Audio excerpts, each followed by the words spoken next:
Obrigado, ó Deus, pelo ar que respiramos, pela saúde que temos. Obrigado pela recuperação de saúde daqueles que estiveram doentes. Muito obrigado, Senhor, por tantas bênçãos que tem derramado sobre nós. E que o teu povo, ó Deus, esteja sempre a corresponder a esta gratidão ao Senhor, ao exercer, ó Deus, a fidelidade na contribuição para a manutenção da tua obra. Continua assim, ó Deus, a fazer esta obra no coração de cada um, e que assim possamos continuar sempre a manter essa obra tua, para a honra e glória do teu santo e bendito nome. É assim que oramos e rogamos também que teu Espírito Santo venha a iluminar a mente e o coração de cada um dos presentes aqui, para compreender a tua palavra que vai ser pregada. Oramos assim no nome santo de Jesus. Amém. Então, meus irmãos, vamos abrir a palavra do nosso Deus, mais uma vez no livro de Levítico. Hoje vamos iniciar o capítulo 7 de Levítico. Estamos estudando este livro, que tem como um tema principal, como tema geral, a santidade. A temática geral do livro de Levítico é a santidade. Então, como Deus trabalha para santificar o seu povo, assim como também a liderança deste povo. E é exatamente sobre isso que nós estamos vendo aqui. O capítulo 6 tratou das leis acerca das ofertas que os sacerdotes deveriam apresentar ao Senhor. Nos capítulos de 1 a 5, vimos como o Senhor fez para orientar o seu povo a oferecer também os seus sacrifícios, as suas ofertas, pela culpa, pelos pecados, quer sejam voluntários ou involuntários. Então, tudo isso nós vimos e estudamos. E como é bom e importante nós sermos orientados pela palavra de Deus em princípios tão caros a nós, mesmo em tempos como hoje que vivemos, onde as pessoas não têm mais respeito por princípio nenhum, onde as pessoas acham que tem que fazer de acordo com a sua cabeça, como lhe der na mente. Nós temos que entender que o povo de Deus, ele é dirigido pelos princípios da palavra de Deus. Por isso que estamos aqui regularmente a pregar a palavra, no intuito de que haja edificação da igreja, do povo de Deus, e assim este povo que é do Senhor possa estar cada dia mais firmado e caminhando retamente no caminho que o Senhor quer. O capítulo 7, então, de Levítico diz assim: esta é a lei da oferta pela culpa. Coisa santíssima é: no lugar onde imolam o holocausto, imolarão a oferta pela culpa, e o seu sangue se aspergirá sobre o altar, em redor. Dela se oferecerá toda a gordura, a cauda e a gordura que cobre as entranhas. Também ambos os rins e a gordura que neles há, juntos aos lombos, e o redenho sobre o fígado com os rins se tirará. O sacerdote o queimará sobre o altar em oferta queimada ao Senhor. É oferta pela culpa. Todo varão entre os sacerdotes a comerá. No lugar santo se comerá. Coisa santíssima é. Como a oferta pelo pecado, assim será a oferta pela culpa. Uma única lei haverá para elas. Será do sacerdote que com ela fizer expiação. O sacerdote que ofereceu o holocausto de alguém terá o couro do holocausto que oferece, como também toda oferta de manjares que se cozer no forno, com tudo que se a preparar na frigideira e na assadeira, será do sacerdote que a oferece. Toda oferta de manjares amassada com azeite ou seca será de todos os filhos de Arão, tanto de um como do outro. Esta é a lei das ofertas pacíficas que alguém pode oferecer ao Senhor.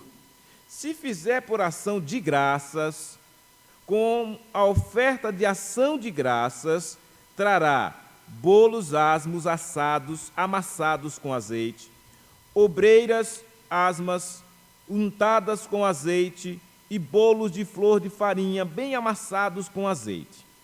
Com os bolos trará por sua oferta pão levedado, com o sacrifício de sua oferta pacífica por ação de graças. E de toda a oferta trará um bolo por oferta ao Senhor, que será do sacerdote que aspergir o sangue da oferta pacífica.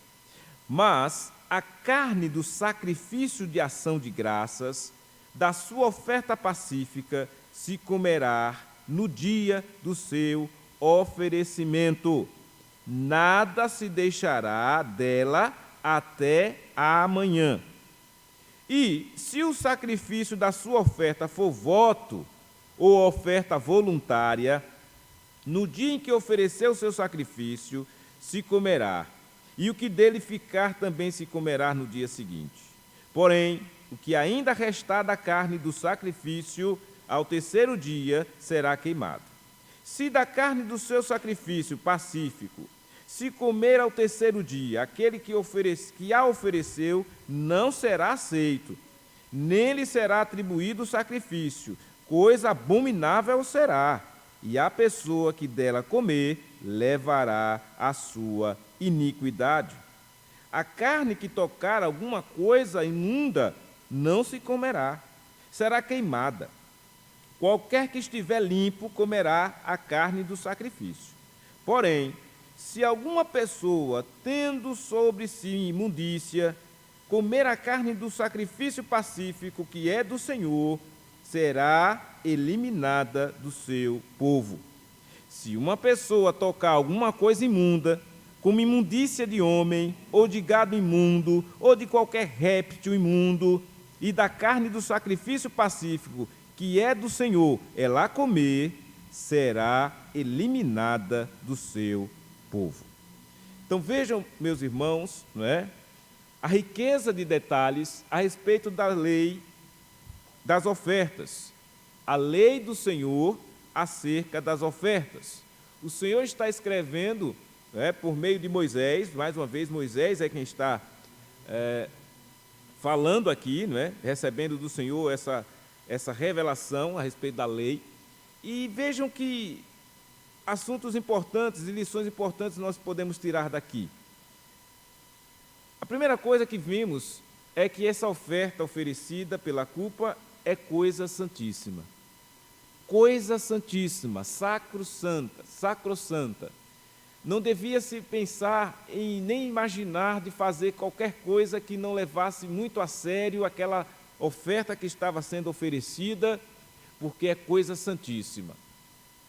Quando se diz assim, numa ênfase de que é santíssima, não apenas é santo, mas é santíssima, é porque Deus tem aquilo como algo de muita seriedade, de muito zelo, e Ele quer que aquele que vai oferecer a sua oferta lembrem desta tão importante condição.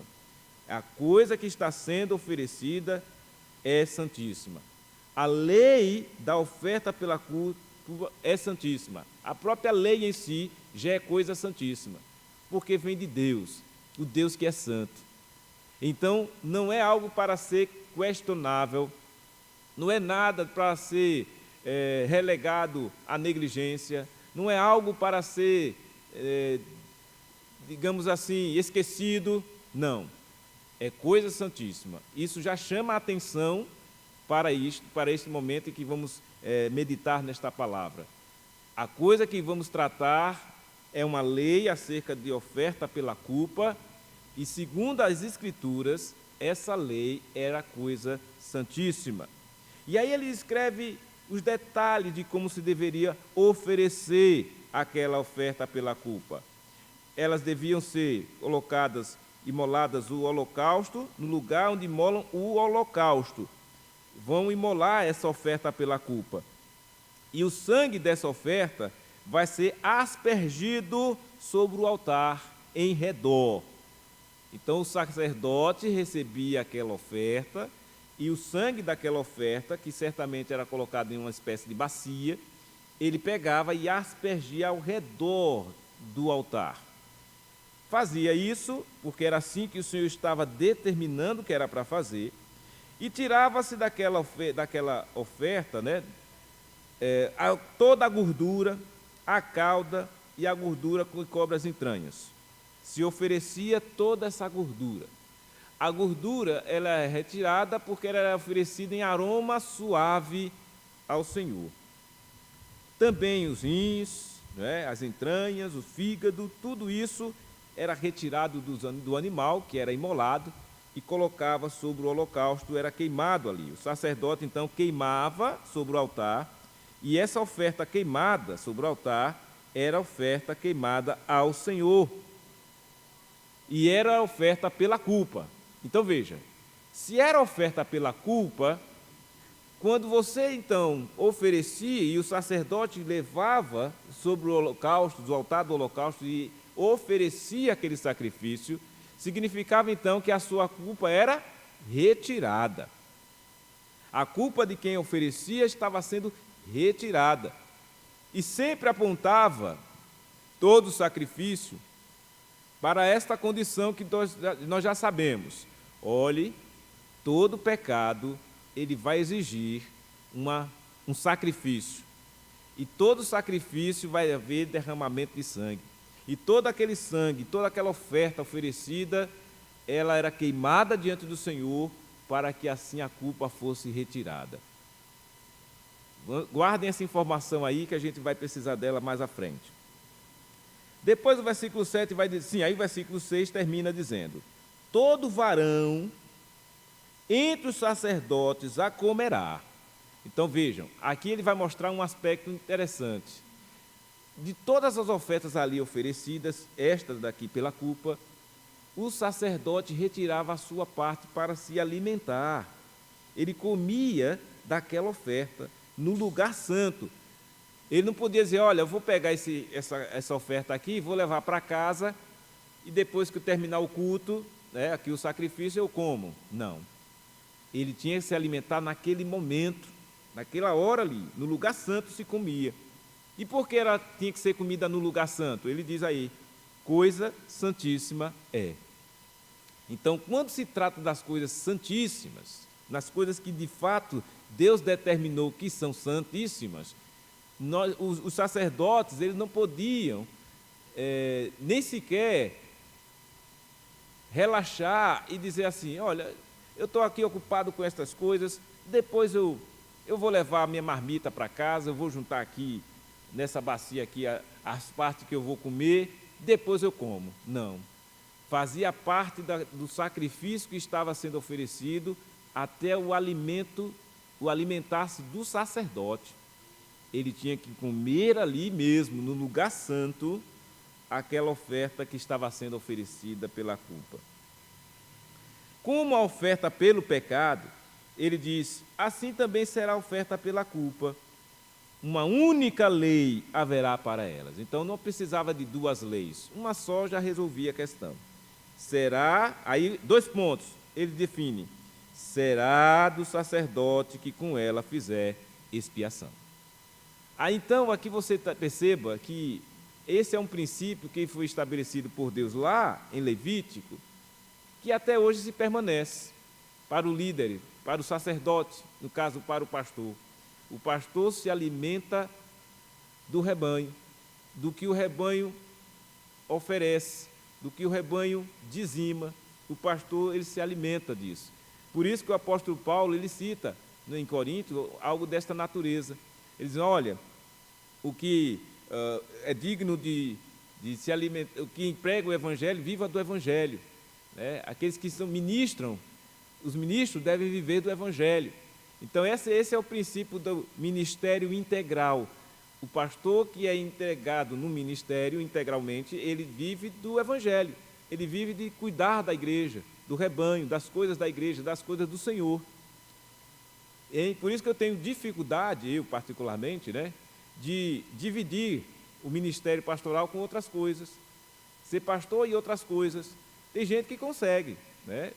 fazer isso. A Igreja Presbiteriana do Brasil permite até que o pastor seja pastor e seja, por exemplo, um professor, né? Ou alguns exercem até o direito, a advocacia, se permite. Mas eu, no intuito de entender o cuidado pastoral, o zelo, né, a atenção que é necessária ao povo, à igreja do Senhor, eu particularmente, tenho muita dificuldade em dizer, olha, eu vou exercer uma outra atividade. Eu vou para a igreja, mas também eu tenho outra atividade.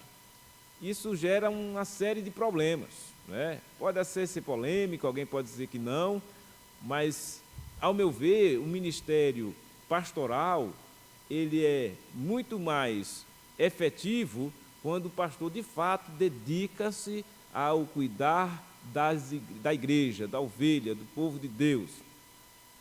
E ainda tem aquele viés de pastores que utilizam-se do título de ser para assumir um cargo público, por exemplo, né? Ou ir atrás de meios para concorrer a cargos políticos. Também não é saudável para a igreja. Sempre quem vai perder nisso tudo é o rebanho, né? E o próprio ministro, que vai ficar com mente dividida, sem saber o que é que eu devo fazer, em quem eu vou gastar mais energia, em cuidar do povo ou em cuidar das coisas que eu acabei indo atrás de outras coisas. Então, aqui você percebe que há um cuidado de Deus em manter o sacerdote cuidando das coisas de Deus. O sacerdote se alimentava das próprias ofertas que eram trazidas, dos animais que eram oferecidos. Lembrem que os sacerdotes aqui no tempo de Levítico, eles não tinham nem direito à terra, porque a tribo de Levi era uma das tribos, das 12 tribos de Israel. Elas foram uma tribo separada exclusivamente para tratar do sacerdócio. Era a tribo que ia cuidar do culto, né? Então, os filhos de Arão, né, eles eram aqueles que estavam ali, tinha toda uma linhagem de sacerdotes. E eles, então, por isso que ele está dizendo aqui, que o sacerdote, ele vai oferecer, vai se alimentar disso, né, do que está sendo oferecido, será dele a oferta pela culpa. Quem fizer expiação com aquele sacerdote, aquela oferta já era destinada a ele. Mas ele diz um detalhe aqui interessante, que o sacerdote que ofereceu o holocausto de alguém terá o couro do holocausto que oferece. Por que o couro? Lembram, o couro é uma parte valiosa do animal, né? Até hoje né? Não sei quem trabalha com isso, né? Pessoal que trabalha com essa questão, mas o couro é uma parte preciosa, né, do animal. Quando se tira o couro, a pele do couro, e vai se vender, é caríssimo. Então, o sacerdote recebia o couro, né, para ele. Alguém oferecia o holocausto, tirava o couro que oferece, o holocausto pertencia ao sacerdote. Ele ficava com o couro. Então, para ele, para ser utilizado. E para vocês entenderem, por isso que os animais que eram oferecidos tinham que ser animais limpos. Não podiam ser animais impuros, imundos, tinham que ser animais limpos. E lembram que os animais eram os mais valiosos? A novilha, né, o cordeiro, o carneiro, todos sem defeito. E nessa questão estava por quê? Porque é coisa santíssima. Não estava se tratando com qualquer coisa, era coisa santa. Era algo que estava relacionado à santidade de Deus. Uma orientação vinda do próprio Senhor para o seu povo. E o sacerdote estava ali como também um servo do Senhor, separado por Deus para fazer aquele serviço de culto. E ele não tinha outra atividade, ele não tinha uma terra para cultivar, ele não tinha outro tipo de trabalho, não, o trabalho específico do sacerdote era aquele. Então, ele não tinha direito à herança, nada disso, o sacerdote. O que ele tinha era a oferta que era oferecida, dali ele se alimentava. O couro do animal que era tirado era dado a ele também. Vocês sabem que naquele tempo o couro tinha uma utilidade muito grande, né? E até hoje tem, né? Para fazer vestimentas, sapatos, né? Tudo. Inclusive até para escrever, não sei se vocês sabem, mas a escritura era escrita em couro, né? No seu início. Era escrito em couro, não tinha papel. Então os couros tinham que ser os melhores possíveis para receber a escritura também, né? Então tudo isso, né, o Senhor Deus orientou e assim o fez.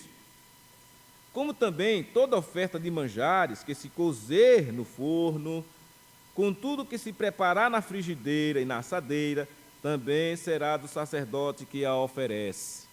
Então, aí outra coisa importante aí, no versículo 10. Toda oferta de manjares, amassada com azeite ou seca, será de todos os filhos de Arão, tanto de um como de outro. Ou seja, não havia distinção. Não era assim, o sacerdote só vai receber se ele fizer lá. Não, era sacerdote, era da linhagem de Levi, era os filhos de Arão, todos recebiam essas ofertas para ser o seu sustento.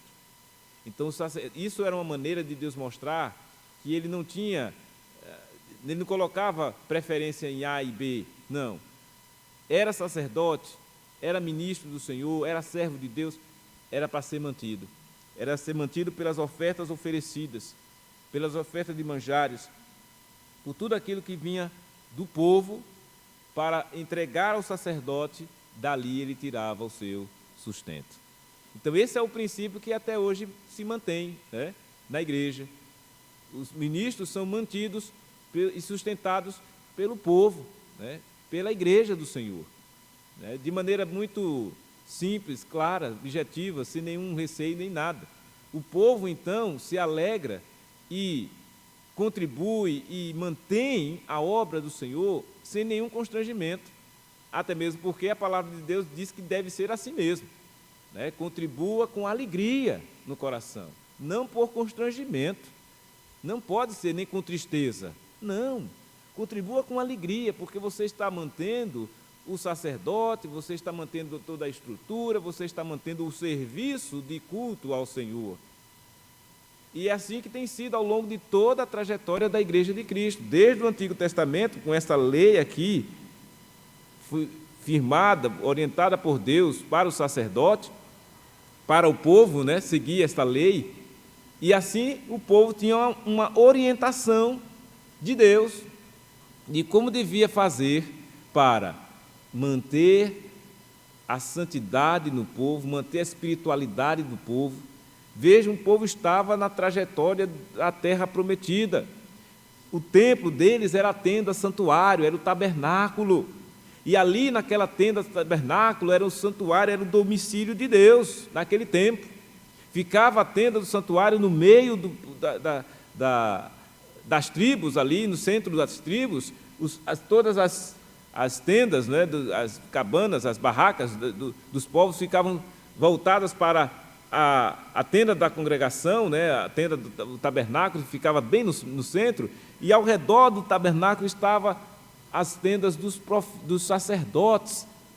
A ideia da proteção, de ficar ali no cuidado e no zelo.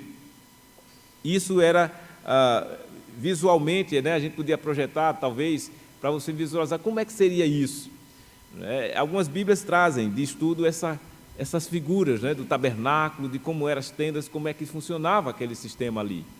E então vejam, mesmo no deserto, mesmo o povo na caminhada para a Canaã, a terra prometida, mesmo assim o Senhor Deus proveu a presença dele no meio do povo e também a espiritualidade do povo. Isso mostra que o povo de Deus jamais pode ficar sem a sua presença, mesmo que esteja num deserto, mesmo que esteja num lugar onde, digamos assim, olha, eu fui para um lugar e não tinha uma igreja para ir, mas você estando ali, você invoca o Senhor, você busca Deus, e vai se buscar sempre o povo do Senhor para estar junto, reunido, glorificando o Senhor. Então nós temos que ter essa capacidade de entender que a preocupação divina é sempre mostrar que o seu povo está orientado à adoração, à santificação, e os sacerdotes estavam ali também para servir ao Senhor, e ao servir ao Senhor, eles se alimentavam das próprias ofertas que eram apresentadas, de manjares, as ofertas pacíficas, tudo isso eram feitos e parte disso era tirado para o sacerdote. E então ele segue nas ofertas pacíficas, dizendo: esta é a lei das ofertas pacíficas, a lei das ofertas pacíficas que alguém pode oferecer ao Senhor. Ora, se a oferta é pacífica, o nome já está dizendo, né? É aquela oferta que vai ser oferecida para promover a paz. Se há um litígio, se há uma situação de briga, de uma situação que precisa ser resolvida, de reconciliação, teria que ser oferecida a oferta pacífica. E aí introduz aí uma questão muito interessante. Ele diz aí no versículo 12: se fizer por ação de graças. Olha, se fizer por ação de graças, trará bolos às ofertas, né? Com a oferta de ação de graças, vai trazer bolos, asmos amassados com azeite, obreiras, asmas untadas com azeite, bolos de flor de farinha, bem amassados com azeite. Então vejam que interessante. Aqui se entra essa primeira vez, né, que a gente vê esse conceito de ação de graça. Naquele tempo, alguém poderia dizer: mas se falava tanto de sangue, de matar animal, pela culpa, pelos pecados, e agora é a lei da oferta pacífica, a lei de ação de graças. Então, mesmo você oferecendo um sacrifício para uma oferta pacífica, junto a isto vinha a ação de graças, ou seja, a gratidão. Alguém ia oferecer uma oferta de gratidão a Deus, pelo quê? Pelas bênçãos recebidas, pelo perdão que havia recebido, né? Pela confissão de fé que havia feito. Deus, então, é merecedor, sim, de receber ofertas, também de ações de graças. E esse povo estava sendo orientado a fazer isso. Olha, se você fizer por ação de graças, com a oferta de ação de graças, tragam bolos de asmos amassados. A ideia do bolo asmo é o bolo sem fermento, viu? É isso que significa o bolo asmo, é o bolo sem fermento. E aí ele manda trazer assim, bolos asmos amassados com azeite, obreiras asmas também untadas com azeite, bolos de flor de farinha bem amassados com azeite. Então vejam que riqueza de detalhes, que preocupação em dizer até os tipos de bolo que você vai fazer em oferta de ações de graças. Ele quer dizer o seguinte: quando você está com o coração agradecido, certamente a ideia é esta: o seu desejo é fazer o quê? Algo para aquela pessoa em gratidão, não é verdade? Quando nós queremos ser grato a alguém, o que é que nós fazemos? Nos dispomos a fazer algo por ela, né? Um bem, uma bênção para a vida da pessoa. Nos tornamos uma bênção para a vida da pessoa e a pessoa também é abençoada por nós. Então essa relação é muito interessante com a igreja mesmo, conosco, com cada um de nós. Na relação de sermos gratos a Deus pelo bem que Ele tem nos dado, sejamos também, e ofereçamos na nossa gratidão, promovamos até essa refeição, fazer bolos para, de fato, juntos agradecermos ao Senhor. E aí, sim, com esses bolos, ele diz: com bolos trará por sua oferta pão levedado, com o sacrifício de sua oferta pacífica por ação de graça. E de toda oferta trará um bolo por oferta ao Senhor. Por que essa preocupação? Olha o que ele diz: que será do sacerdote que aspergir o sangue da oferta pacífica. Então, olha, o Senhor preocupado em alimentar o sacerdote. Ele se alimentava das gorduras, ele se alimentava dos bolos que eram feitos em gratidão. Se eu vou oferecer uma gratidão a Deus, eu vou levar esse bolo aqui para o sacerdote. Então, vejam, o sacerdote necessitava tão somente das ofertas que os irmãos ofereciam. O povo trazia bolo, amassados com azeite, certamente eram bolos saudáveis, né? dentro dessa linha aí da cozinha saudável, né? Eram bolos saudáveis. Azeite, até hoje o azeite é bem utilizado na culinária, né? Se você realmente evitar o fermento, é recomendável que se faça, né? Então, quando você de fato vejam nas Escrituras, a preocupação em manter uma saúde, né? Utiliza-se de coisas que você vê, se você for usar hoje, você vai ver que de fato vai promover sua saúde. Se você evitar usar esse tipo de fermentação que é muito utilizada hoje, né? Todo mundo sabe que se a gente se alimentar muito com esses pães que nós gostamos, tão gostosos, que vendem nas padarias, não é bom para quem tem problemas de saúde, para quem tem colesterol alto, né? Para quem tem algum problema. Não é, os médicos já dizem, olha, evita, você vai para o nutricionista e vai dizer, olha, corta tudo isso aqui, né? E vai recomendar certamente, usa o azeite, corra do óleo lá, né, que vai trazer problema sério de colesterol, né? Evita esse tipo de comida, carne processada, evita. Eu sei que a gente vai dizer, não é assim, né, pastor? A gente sabe, né? Mas de vez em quando é bom a gente comprar uma coisa assim. Sim, tudo bem, cada um deve seguir a sua nutrição, mas o recomendável mesmo é que, se possível for, busque comer comidas que são saudáveis, porque isso vai trazer um benefício para a sua saúde. Para a sua saúde.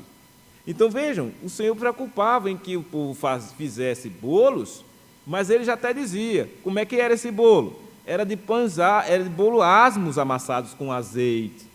Então, não podia trazer aquele bolo cheio de fermento. Não podia, né? E tinha que trazer um bolo asmo. E aí era oferecido esse bolo que era trazido, desse bolo o sacerdote se alimentava, né?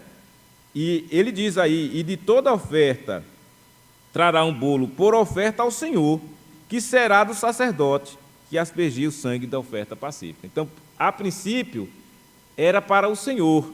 Só que nós sabemos, né, que Deus não precisa da nossa comida física, né? Deus não se alimenta do nosso pão, da nossa carne, não. Mas era o entendimento, entendam, era aquilo que você oferecia. Lembrem, era a coisa santíssima, era para o Senhor primeiramente. Por isso que Paulo disse lá, olha, quando você fizer qualquer coisa, faça tudo para a glória de Deus. Então, quando você oferecia um sacrifício, aquele sacrifício, a princípio, você tinha que levar, eu estou levando para glorificar a Deus com esse sacrifício. E nisso você trazia, nessa intenção, com esse objetivo, e você então era abençoado. Deus recebia aquilo e o sacerdote também era beneficiado com esse sacrifício. Mas, ele diz aí no versículo 15, mas a carne do sacrifício de ação de graças, da sua oferta pacífica, se comerá no dia do seu oferecimento, não se deixará dela até a amanhã. Ou seja, não podia o sacerdote guardar aquela comida. Chegou a comida quentinha ali, foi feito hoje, fresquinha, entregava. O sacerdote pegava e tinha que se alimentar naquele dia. Olha que orientação, hein? Não podia passar para outro dia. Até ele vai dizer à frente, olha, se porventura alguém, lá no versículo 18, se a carne do seu sacrifício para se comer ao terceiro dia, olha o que ele diz, lá no versículo 18, aquele que a ofereceu não será aceito. Deus não recebia mais, não aceitava. Deixou passar, depois eu vou lá e ofereço. No terceiro dia eu vou lá e ofereço. Não serve mais. O oferecimento naquele dia tinha que ser comido naquele dia que ofereceu a oferta pacífica. E se o sacrifício da sua oferta for o voto ou oferta voluntária, no dia que oferecer, se comerá. E o que dele ficar também se comerá no dia seguinte. Olha aí, já diferente da oferta voluntária, né, e da oferta que era um voto. Aí tem um diferencial. Qual era o diferencial? Se comia naquele dia, mas se ficasse um restinho, podia guardar. O que dele ficar também se comerá no dia seguinte. Olha que detalhes. Na oferta de ação de graças, tudo tinha que ser comido no mesmo dia. Na oferta de voto ou oferta voluntária, aquela oferta que você dava de coração, né, voluntariamente, essa oferta, mesmo que sobrasse algo, podia ser guardada e ficar para o outro dia, o dia seguinte. Porém, ele diz, o que ainda restar da carne do sacrifício, ao terceiro dia será queimado. Então, podia ficar para o dia seguinte. No terceiro dia, olha, sobrou aquela comida ali, aquele sacrifício, queima tudo. Nada de comer mais, nada de requentar a comida, nada de ficar requentando e comendo. Vocês percebem que esse cuidado de Deus até hoje também é válido? Se você ficar comendo comida requentada, isso não vai fazer bem para a sua saúde. Não vai. Isso já é comprovado, né?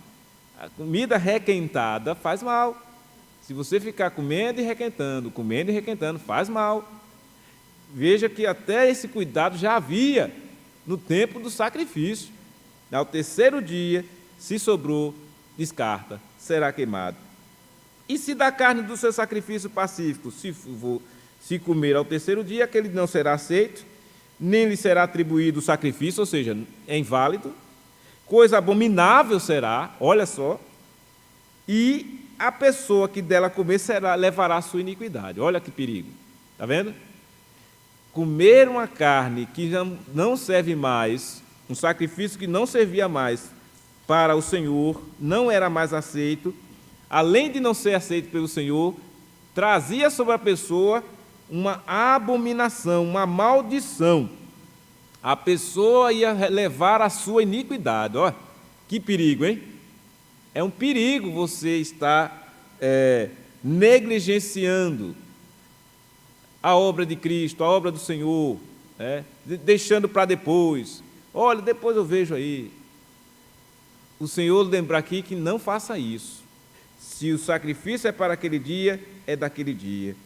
Se você, porventura, querer participar, atribuir o sacrifício, não será válido e a coisa vai se tornar abominável. Olha, o que é uma coisa abominável? Rejeitável. Deus não quer, não aceita, nem adianta insistir. Isso é abominação. A carne que tocar alguma coisa imunda também não pode se comer. Algo imundo, não coma. Faz mal, né? Será queimada. Qualquer que estiver limpo comerá a carne do sacrifício. Então vejam, esse é o princípio. Qualquer que estiver limpo comerá a carne do sacrifício. Se a carne tocar em algo imundo, já não serve. Joga fora, não presta. Quem estiver limpo comerá a carne do sacrifício. Esse é o grande princípio aí. O que é estar limpo? É estar santificado. É estar, de fato, agindo como Deus quer que haja. É estar vivendo de acordo com a vontade de Deus. É assim que você está limpo. E em estando limpo, quando você come da carne, do sacrifício, você está habilitado para tal. Esse é o princípio da Santa Ceia. Lembram que ele diz lá? Examine-se, pois, o homem a si mesmo, e assim coma e beba do cálice. É o princípio. Estar limpo, coma. Você vai participar. Se estiver limpo, coma da carne do sacrifício. Porém, se alguma pessoa, tendo sobre si imundícia, comer a carne do sacrifício pacífico, que é do Senhor, será eliminada do seu povo. Será eliminada do seu povo. Olha, se uma pessoa tocar alguma coisa imunda, uma imundícia de homem, ou de gado imundo, ou de qualquer réptil imundo, e da carne do sacrifício pacífico, que é do Senhor, ela comer, será eliminada do seu povo. E essa eliminação, diz os comentaristas, se dava da seguinte forma: ou aquela pessoa morreria mesmo, ou ela ia ficar isolada, ou ela não ia ter filhos, não ia continuar a sua vida normal, era eliminada. Porque qual era uma maneira de eliminar um povo naquele tempo? Só era parar de gerar filhos. Parava de gerar, pronto. E aquela nação ia se acabar, né? Então, o Senhor Deus punia com a eliminação do povo aqueles que, porventura, viessem a participar do culto, do sacrifício, oferecendo um sacrifício de maneira imunda, suja, manchado. Então, vejam, esse é um princípio, irmãos, que permanece até hoje. O Senhor requer que nós sejamos santos. O culto que prestamos a Ele tem que ser em espírito e em verdade. Se for manchado pela falsidade, se for manchado pela inverdade, pela mentira, não serve. Acaba tornando-se algo abominável para o Senhor. Ele não aceita nem sacrifício, muito menos o culto que é oferecido, sem respeitar a lei, as regras estabelecidas pelo Senhor. Então, isso tudo era feito diante da tenda santuário, a tenda do tabernáculo. Mas vejam que isso também foi substituído. Essa tenda, esse tabernáculo que se preocupava, e Deus estabeleceu naquele tempo para ser assim, esse tabernáculo foi substituído por algo superior. Vamos a Hebreus, para a gente ver aí já na conclusão. Hebreus 9, versículo 11 e 12. Vejam o que diz. Hebreus 9, versículo 11 e 12. Diz assim: quando, porém, veio Cristo como sumo sacerdote dos bens já realizados, mediante o maior e mais perfeito tabernáculo, não feito por mãos, quer dizer, não desta criação, não por meio de sangue de bodes e de bezerros, mas pelo seu próprio sangue, entrou no Santo dos Santos, uma vez por todas, tendo obtido eterna redenção. Então, enquanto o povo estava lá, durante aquele período do Levítico, atento pela lei que o Senhor estava dando a Moisés para falar ao povo, já agora, Novo Testamento, já agora, pós esse período que nós estamos a viver, em pleno século XXI, nós já sabemos que em Cristo, Ele sim é o Santo dos Santos, Ele sim substituiu o tabernáculo. Jesus é o perfeito tabernáculo. É o perfeito tabernáculo. Então, quem está em Cristo hoje já desfruta dessa condição maravilhosa. Por isso que não tem margem para alguém que se diz de Cristo viver uma vida como se não tivesse Cristo. Não tem. Porque se você e eu estamos em Cristo, nós já estamos vivendo num perfeito tabernáculo. Nós já estamos vivendo de uma maneira tal que o sacrifício de Jesus, de fato, foi eficaz e, portanto, superior a todo aquele sacrifício lá. De modo que, se lá as pessoas que tomavam atitudes incorretas eram abomináveis, pecaminosas, não é? Eram abomináveis, hoje não se pode jamais sucumbir à ideia de nós vivermos uma prática pecaminosa diante daquele que é o Senhor da nossa vida, que é Jesus.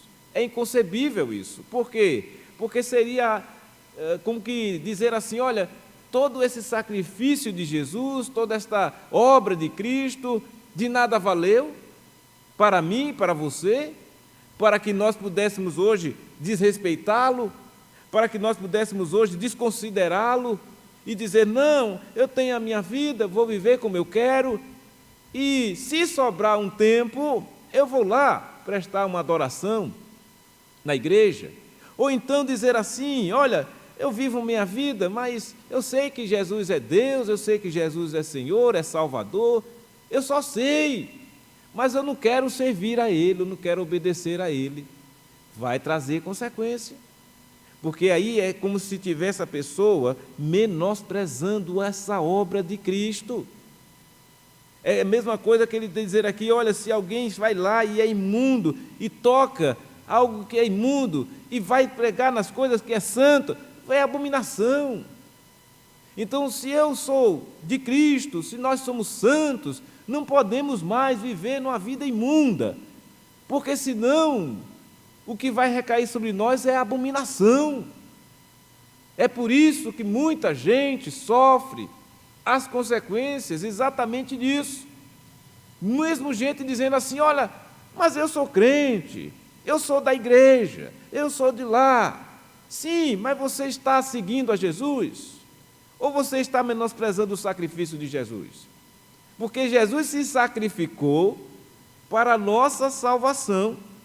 Ele é o sacrifício perfeito, eficaz, conforme diz aí Hebreus. E esse sacrifício de Cristo, diz o título aí, não se repete, como era repetido lá em Levítico. Lá tinha que se repetir constantemente, regularmente. O de Cristo não. Uma vez efetivado, eficaz, ele é perfeito. Percebam a diferença de tão grande graça do Senhor para conosco. E ainda em Hebreus 13, versículo 10, ele diz assim, para a gente concluir: possuímos um altar, versículo 10, do qual não têm direito de comer os que ministram no tabernáculo. Ele está dizendo que aquele sistema antigo caducou, não tem mais aquela necessidade. Por quê? Porque Cristo de fato agora supre. Ele começa dizendo: olha, lembrai-vos dos vossos guias, os quais vos pregaram a palavra de Deus, e considerando atentamente o fim da sua vida, imitai a fé que tiveram, valorizando aí a figura do pastor, do líder, do sacerdote. Jesus Cristo ontem e hoje é o mesmo e o será para sempre. Não vos deixeis envolver por doutrinas várias e estranhas, porquanto o que vale é estar o coração confirmado com graça, e não com alimentos, pois nunca tiveram proveito os que com isto se preocuparam.